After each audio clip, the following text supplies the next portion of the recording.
crossing from Prince Edward Island over to Nova Scotia, we headed to stay near the ARISAIG lighthouse.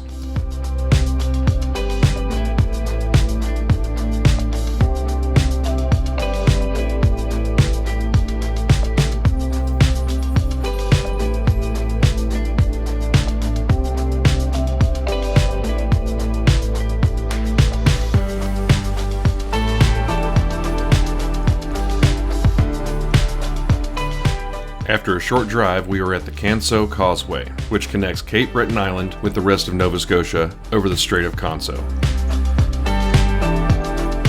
We are officially on the Cabot Trail, which is a scenic highway loop stretching 185 miles around the most beautiful country Cape Breton Island has to offer.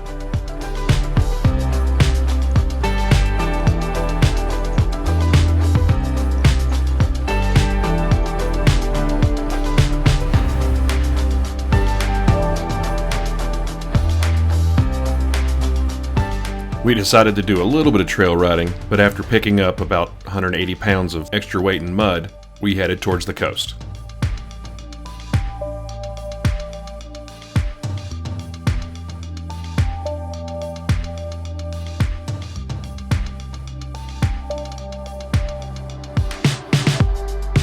Once you hit the coast on the Cabot Trail, you understand why it is world-renowned for its views.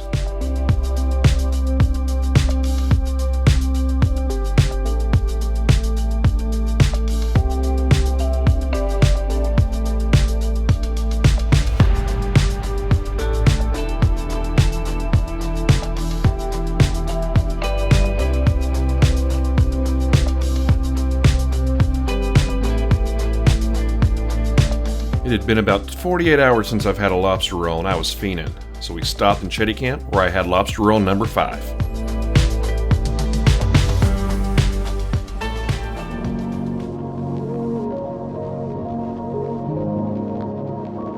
Just north of Chetty Camp is where the Cabot Trail really shows its beauty, and this is where you enter the Cape Breton Highlands National Park.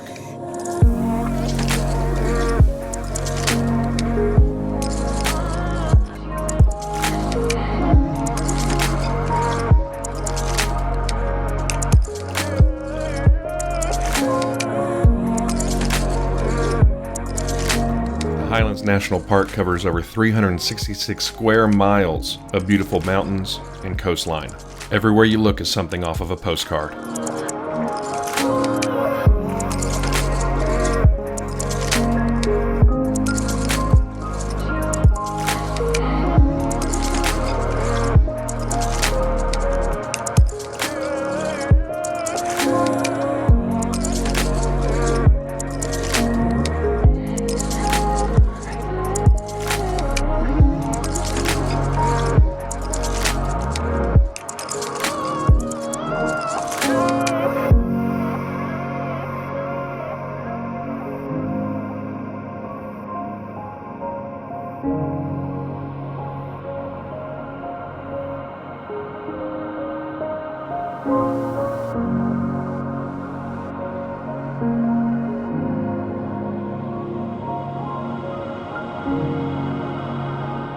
We could have spent the whole day in just this 5-mile section.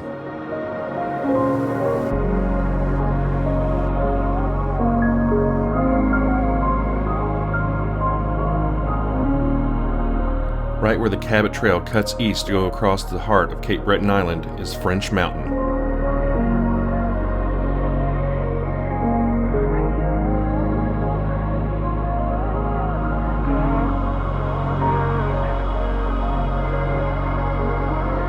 In the center of the Highlands Park is a tundra-like plateau, which in places still had snow on the ground.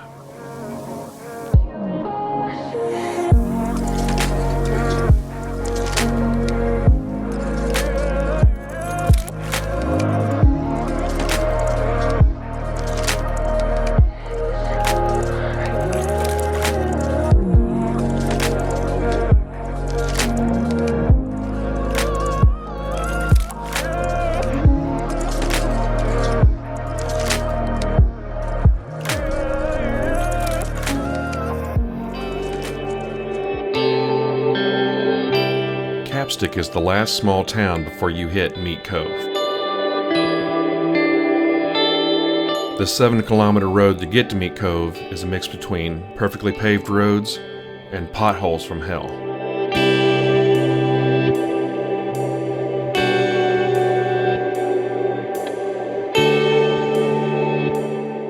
Meat Cove is the most northerly settlement in Nova Scotia that you can drive to. The campground's opening was delayed due to a later winter, and since it was private property, our only option was to drive down to the beach and set up camp.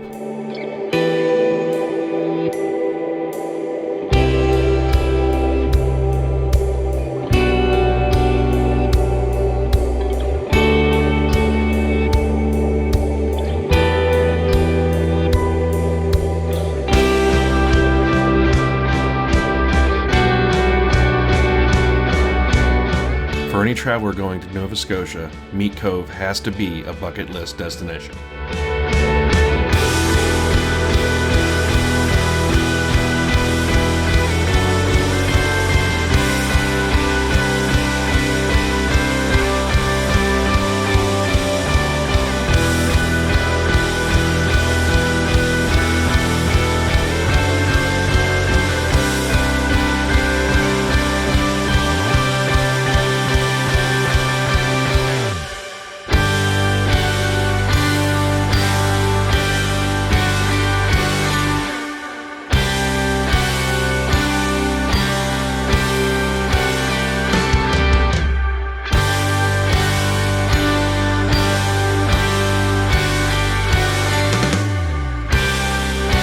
Later in the evening, after setting up camp and while taking a quick walk on the beach, I spotted the one and only wolf seal that I would see on this trip.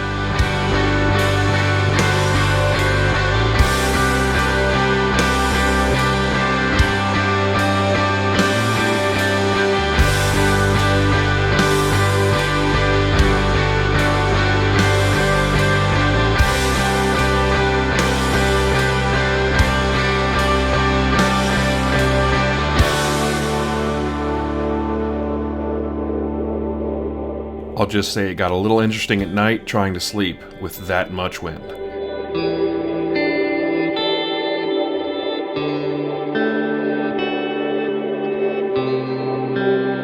In the morning, we packed up camp, said goodbye to Meat Cove, and headed south.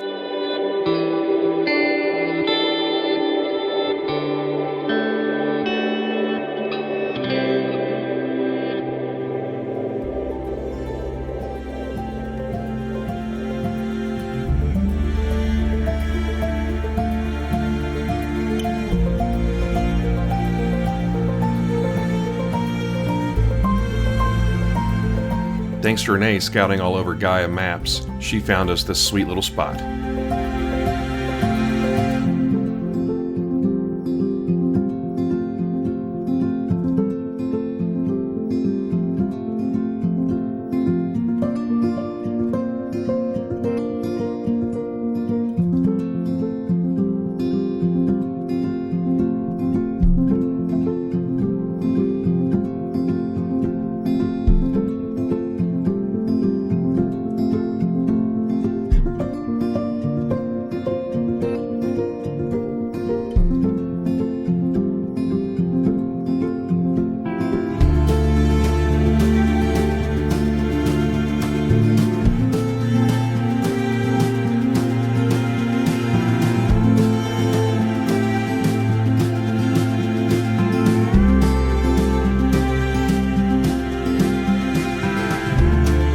After being turned around a few times because I wasn't paying attention to the maps, we got to see moose for the first and only time on our trip.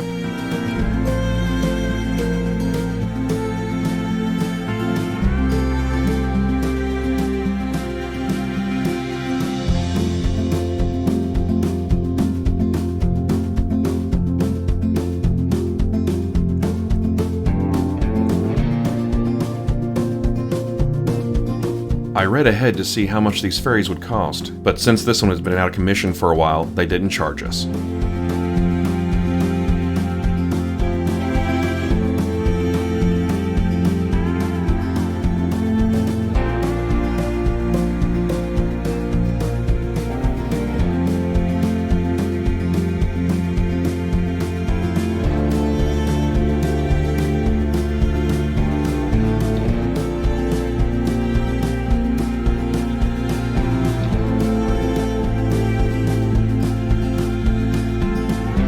and the Little Narrows ferry only cost us $7 Canadian.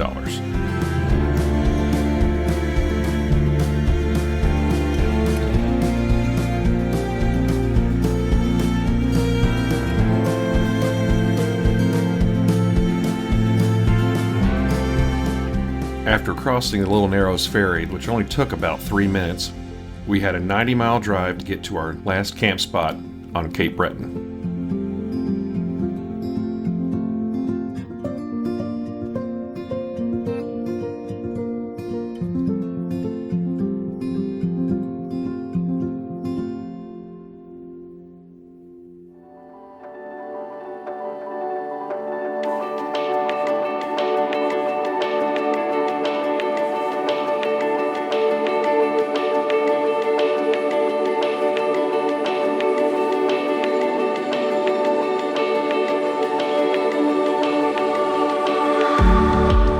The first camp spot that we found using Gaia maps with the Backroad Mapbooks Canada overlay was beautiful, but a little exposed.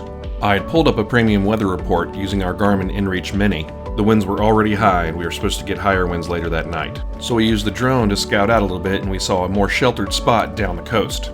A quick tip, make sure you download maps before you go. It helped us a lot because we were able to find the perfect spot for the night.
We had plenty of room in the XV-3 for food, but we also knew that we'd be doing a lot of miles every day. So when we got to camp, we did not want to spend a lot of time making food.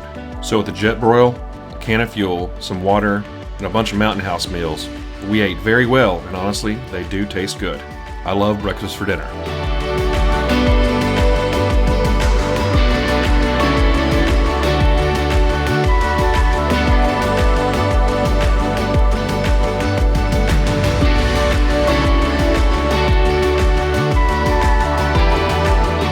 If I had to pick one piece of gear that we could not live without on this trip, it was the thermocell. As soon as we turned it off, this happened. We woke up to one of our only rainy mornings, packed up, got on the road, and headed back towards southern Nova Scotia. And on our way south, we even spotted this little jewel.